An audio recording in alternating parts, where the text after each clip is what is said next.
One of the easiest ways to get the colors from our 2D gradient shader onto the color variations on the 3D cloud is to open up the 3D clouds one by one. So I'll open up the first one, the second one, and the third one. So at least they're named 3D cloud through 3D cloud 2. And then I'm also going to go in and open up my color sliders, the ones that I've animated.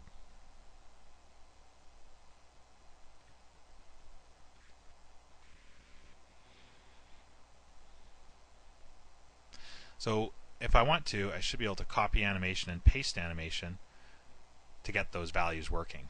So from the first color, I'll take that. From the second color, and if you'll remember, this is actually color 1. So actually I need to undo this. The first color is going to go here, so I'll right click and copy this color and paste it into the first color of 3D Cloud. I'll take color 2's color, copy it to color 1, and I'll take color 1's color and paste it to 3D Cloud 2. Again, this is just happening because these are sort of mixed up. What I should actually do here, if you want to avoid any confusion, is edit the shader. So I'll take color 2 and I'll move it up. Move it up.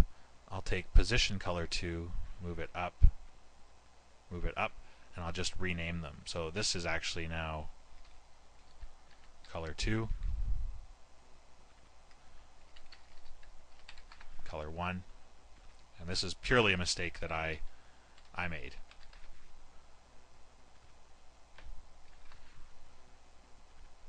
But again, with ice, it's so easy to fix things.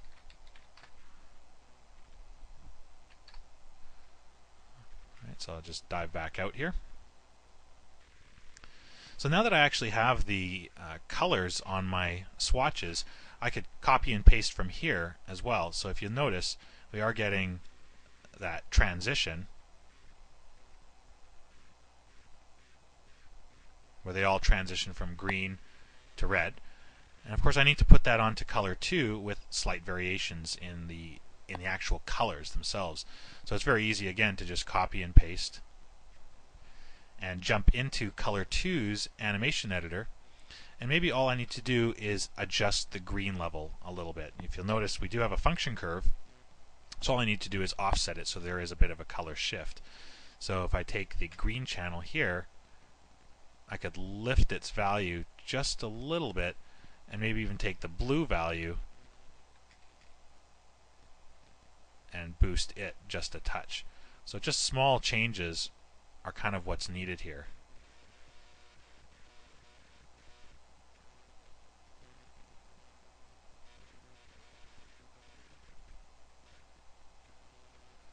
Alright, so that's working well. I'm just not seeing the refresh in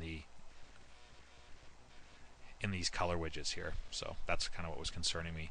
I have a feeling it's just a refresh issue though. If I was to close this page and reopen it, I should be good.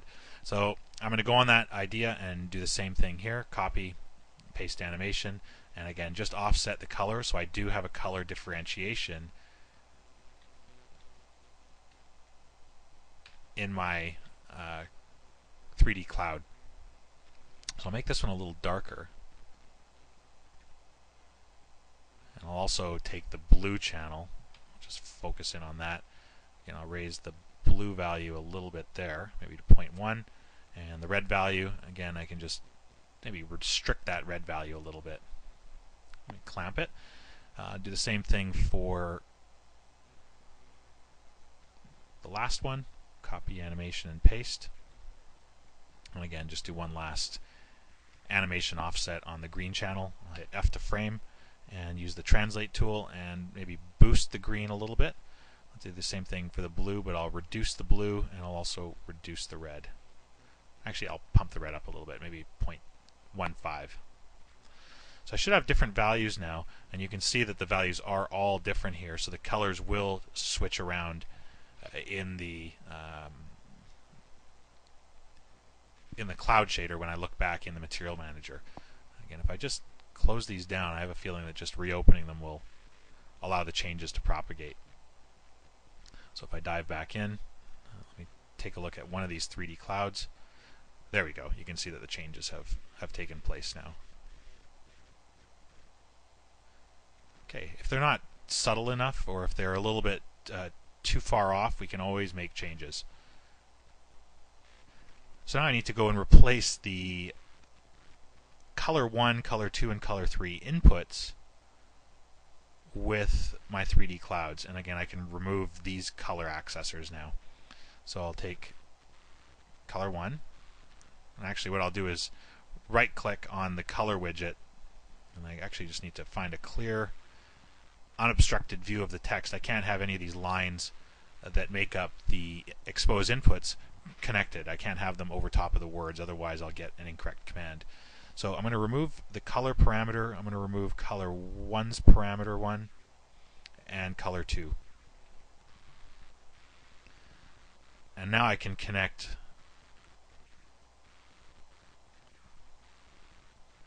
as before. All I need to do now, if I move these all down again, is access color 1 and color 2 as an exposed input. So I have the position for the color, so I'll actually just move up, move up,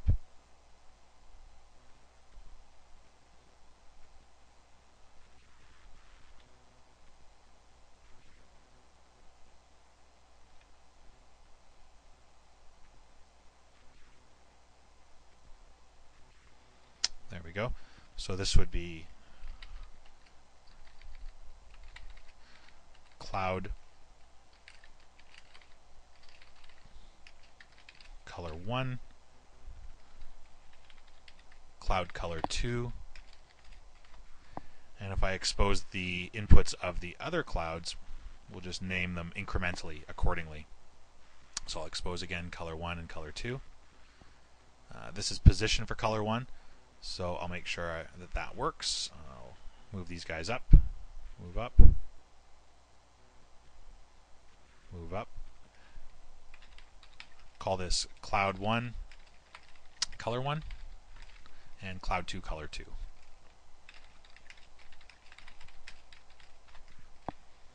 And finally, we'll expose the inputs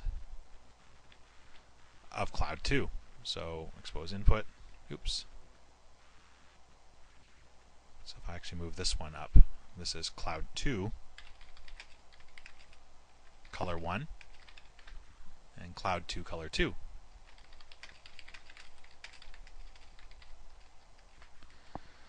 Okay, so I think I've got this shader all locked down now. I could actually re-export it. I've made some substantial changes to it, so I would probably upgrade or increment the version of this shader as a version 2, seeing as there's quite a bit more complexity in the exposed inputs. I'll close that down. I'll right-click on the shader itself. I'll go into the shader properties, the compound properties, and I'm going to call this version 2. And for the description for version 2 here, I'll just make a couple of notes, namely that I've exposed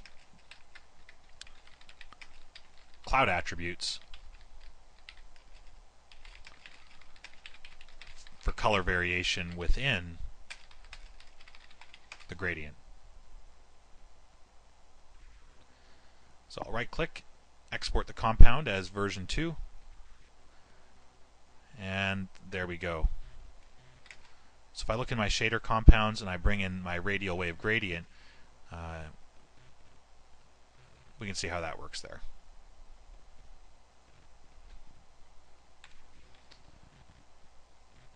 Cool. So if I look at this final effect now, I should have a little bit of noise in my leaf. Again, it might not be entirely obvious here, but it's definitely there. If I go back into my material manager and plug the shader directly into the surface,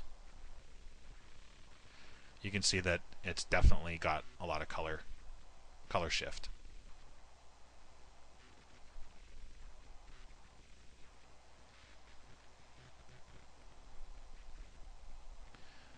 Okay, so I think we're ready to move on. I'm going to just plug this Phong right back into my surface color. Again, the reason you're seeing a lot of red is because of the mixed two colors, actually. There we go.